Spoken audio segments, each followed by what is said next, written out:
সময় যত এগোচ্ছে এসআইআর সংক্রান্ত চর্চা ততই তুঙ্গে উঠছে, চড়ছে রাজনৈতিক পারদ। এরই মাঝে বড় আপডেট, মুখ্য নির্বাচন কমিশনার জ্ঞানেশ কুমারকে ফের একবার চিঠি লিখলেন রাজ্যের মুখ্যমন্ত্রী মমতা ব্যানার্জি। চিঠিতে মমতা ব্যানার্জি যা লিখেছেন সেটি যদি বাংলা তর্জমা করা হয় তাহলে যেটা দাঁড়াচ্ছে যে আমার নজরে আসা দুটো বিরক্তিকর অথচ জরুরি ঘটনা সম্পর্কে আমি আপনাদেরকে লিখতে বাধ্য হচ্ছি এবং আমার মতে যা আপনারা তাৎক্ষণিক হস্তক্ষেপের দাবি রাখছে। সম্প্রতি জানা গিয়েছে পশ্চিমবঙ্গের সিইও জেলা নির্বাচন কর্মকর্তাদের নির্দেশ দিয়েছেন যে এসআইআর সম্পর্কিত বা অন্য নির্বাচন সম্পর্কিত ডেটা কাজের জন্য চুক্তিভিত্তিক ডেটা অপারেটর তাদের এবং বাংলা সহায়তা কেন্দ্রের কর্মীদের নিয়োগ করা যাবে না।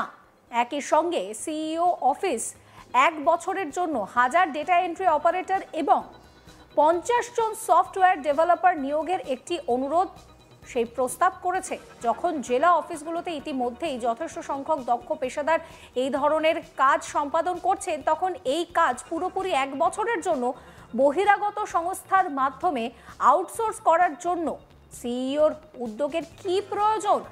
ফিল্ড অফিসগুলো সর্বদা প্রয়োজন অনুসারে তাদের নিজস্ব চুক্তিভিত্তিক ডেটা এন্ট্রি কর্মীদের নিয়োগ করে। যদি কোনো জরুরি প্রয়োজন হয় তাহলে যেটা দেখা যাচ্ছে যে ডিইওরা নিজেরাই এই ধরনের নিয়োগের জন্য সম্পূর্ণ ক্ষমতাপ্রাপ্ত। চিঠিতে মমতা আরও লিখছেন যে আমার আরও নজরে এসেছে যে নির্বাচন কমিশন বেসরকারি আবাসিক কমপ্লেক্সের মধ্যে ভোট কেন্দ্র স্থাপন করার বিবেচনা করছে এবং জেলা প্রশাসকদের সুপারিশ প্রদান করতে বলা হয়েছে। এই প্রস্তাবটি গভীরভাবে সমস্যাযুক্ত। ভোট কেন্দ্রগুলো সর্বদা সরকারি বা আধা সরকারি প্রতিষ্ঠানে অবস্থিত ছিল এবং থাকা উচিত যাতে এর নিরপেক্ষতা সেটা বজায় থাকে। ব্যক্তিগত ভবনগুলো সাধারণত স্পষ্ট কারণে এড়িয়ে যাওয়া হয়। এগুলো ন্যায্যতার সঙ্গে আপোষ করে, প্রতিষ্ঠিত নিয়ম লঙ্ঘন করে এবং সুবিধাভোগী বাসিন্দা এবং জনগণের মধ্যে বৈষম্যমূলক পার্থক্য তৈরি করে। মমতার প্রশ্ন, কেন এমন পদক্ষেপ করা হচ্ছে তার কথা ভাবা হচ্ছে? এটি কি কোনো রাজনৈতিক দলের চাপে এই ধরনের কাজ করা হচ্ছে? তারপরে তিনি লিখেছেন ওয়াই অর্থাৎ কেন কেন কেন। এই ধরনের সিদ্ধান্তের প্রভাব নির্বাচনী প্রক্রিয়ার ন্যায্যতার উপর মারাত্মক প্রভাব ফেলবে। মমতা ব্যানার্জি চিঠিতে লেখেন, আমি আপনার কাছে অনুরোধ করছি যে আপনারা এই বিষয়গুলো অত্যন্ত গুরুত্ব, নিরপেক্ষতা এবং স্বচ্ছতার সঙ্গে পরীক্ষা করুন। কমিশনের মর্যাদা, নিরপেক্ষতা এবং বিশ্বাসযোগ্যতা নিন্দার ঊর্ধ্বে থাকা এবং কোনো পরিস্থিতিতেই আপোষ না করা অপরিহার্য।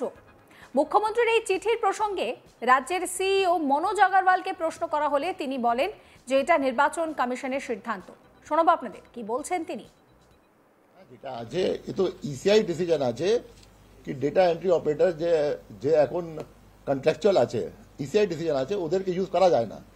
মাঝে একটা কমপ্লেন্ট হয়েছিল এখানে, মতলব ইসিআই থেকে এসেছিল, ইনকোয়ারি করে রিপোর্ট গিয়েছিল ইসিআই কাছে, যেখানে আনফর্চুনেট হলো, কিছু অ্যাকশন হলো, সাসপেন্ড হলো।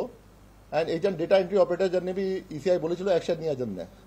ওই সময় দেখা গেছে ডেটা এন্ট্রি অপারেটর তো কাজ মধ্যে ছিলই না। তো ইসিআই ওই সময় ডাইরেকশন দিয়েছিল কি কোনো কন্ট্রাকচুয়াল ডেটা এন্ট্রি অপারেটরকে ইউজ করা যাবে না ফর ইলেকশন রিলেটেড ওয়ার্ক। আর এটা এসআইআর নেই, এসআইআর আগে থেকে চলছে। অ্যান্ড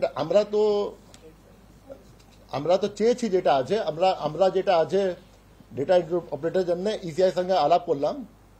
ইসিআই বিহারে বললো বিহার এসআইআর হয়ে গেছে, বিহারে একটা টেন্ডার হয়েছে, ওরকম টেন্ডার আপনারা ফ্লোট করতে পারেন। এই জন্য আমরা টেন্ডার ফ্লোট করেছি যেটা আছে। টেন্ডার ফ্লোট করার পরে যে বি আপনার রুল আছে ই টেন্ডার করা ফাইন্যান্সকে পাঠায়, আমরা পাঠিয়েছি যেটা আছে।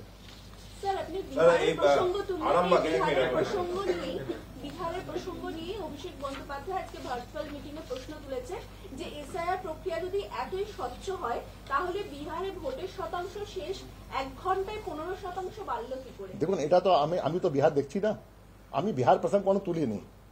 ইসিআই বলেছে ডেটা এন্ট্রি অপারেটর নিয়ে কি যেমন বিহার করেছে আপনারা ওটা টেন্ডার ফ্লোট করে দেবেন। বিহারে ইলেকশন কি আছে I can't answer, I am the CO of West Bengal, neither I am a ECI, neither I am the CEO of Bihar. How can I answer that question? Please be very specific in the questions. একটা কথা আরেকটা বলেছেন ওই চিঠিটাতেই, সেটা হচ্ছে যে এই আবাসনগুলোতে আপনারা যে বুথ করার কথা যেটা কমিশন সিদ্ধান্ত নিয়েছেন, এই সিদ্ধান্তটা সঠিক হচ্ছে না। তার কারণ সরকারি বা আধা সরকারি জায়গাতেই বুথ হওয়ার কথা। তো এ ব্যাপারে আপনার কোনো বক্তব্য পাওয়া যেতে পারে? দেখুন, এটা তো আমার কোনো বক্তব্য নেই। পলিসি ডিসিশন আমি আগেও বললাম, পলিসি ডিসিশন ইসিআই নেয়। সিও কাছে কোনো ক্ষমতা নেই কোনো পলিসি ডিসিশন নেওয়ার জন্য। ইসিআই পলিসি ডিসিশন নিয়েছে, ইসিআই কাছে একটা দাবি গিয়েছে, ইসিআই কাছে একটা রিপ্রেজেন্টেশন গিয়েছে, ইসিআই ডিসিশন নেবে। হাউ ক্যান আই আনসার কি হওয়া উচিত আছে কি নেই উচিত আছে? এটা তো ইসিআই ডিসিশন হবে।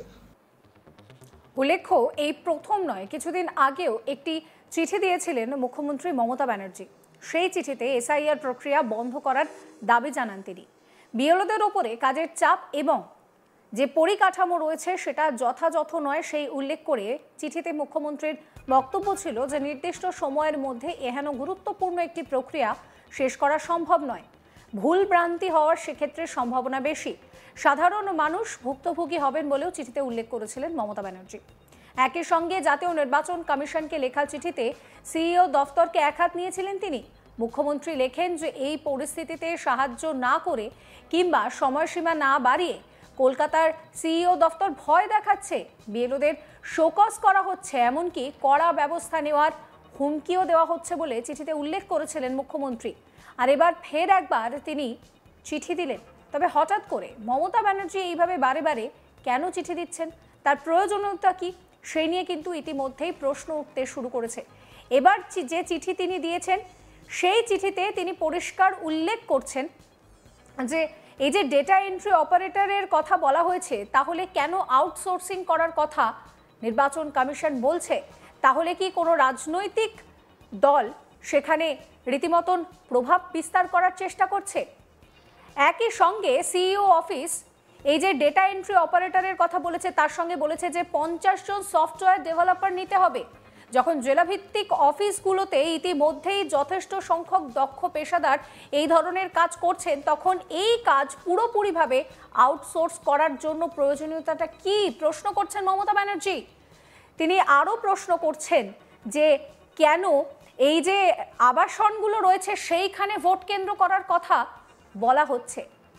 চিঠিতে মমতা ব্যানার্জি বলছেন যে আমার নজরে এসেছে নির্বাচন কমিশন বেসরকারি আবাসিক কমপ্লেক্সের মধ্যে ভোট কেন্দ্র স্থাপনের কথা বিবেচনা করছে এবং জেলা প্রশাসকদের সুপারিশ প্রদান করতে বলা হয়েছে।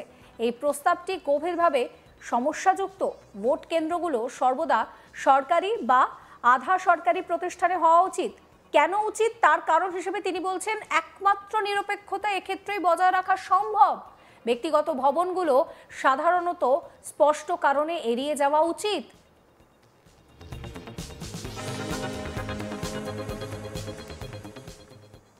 এই ভিডিও সম্পর্কে আপনাদের মতামত জানাবেন। সমস্ত খবরের আপডেটের জন্য আপনাদের নজর থাকুক আজ তাক বাংলা। চ্যানেলটিকে সাবস্ক্রাইব করবেন, নোটিফিকেশন পেতে বেল আইকনে ক্লিক করতে ভুলবেন না।